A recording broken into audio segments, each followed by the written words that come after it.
ये कहानी एक किसान रामलाल की है। रामलाल एक छोटे से गांव में रहता था। उसके पास जमीन बहुत कम थी, लेकिन मेहनत करने की लगन बहुत बड़ी थी।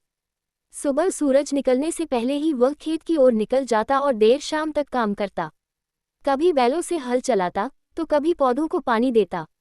उसका मानना था कि अगर किसान आलस करे तो फसल कभी लहलहा नहीं सकती। रामलाल की पत्नी और बच्चे भी उसका साथ देते।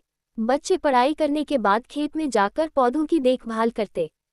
परिवार छोटा था, लेकिन आपस में बहुत प्यार था। गांव के लोग भी रामलाल को मेहनती और ईमानदार किसान मानते थे। एक साल गांव में बारिश बहुत कम हुई। नहरों और तालाबों में पानी सूख गया।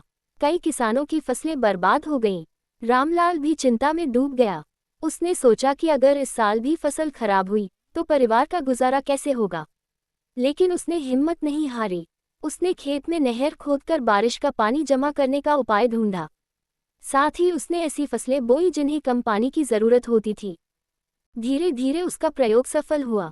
जहां दूसरे किसान खाली हाथ रह गए, वहीं रामलाल के खेत में कुछ अनाज और सब्जियां उग गईं। उसने अपनी उपज का एक हिस्सा जरूरतमंद पड़ोसियों को भी बांट दिया। लोग उसकी सराहना करने लगे और कहा कि असली किसान वही है जो कठिन परिस्थिति में भी मेहनत और बुद्धिमानी से काम करे। रामलाल ने गांव के किसानों को समझाया कि हमें केवल मौसम पर निर्भर नहीं रहना चाहिए, बल्कि खेती में नए तरीके अपनाने चाहिए। धीरे धीरे गांव के दूसरे किसान भी उससे प्रेरित होकर पानी बचाने, अच्छी बीज चुनने और जैविक खेती करने लगे। गांव में खेती का स्तर सुधर गया और किसानों की आमदनी भी बढ़ने लगी।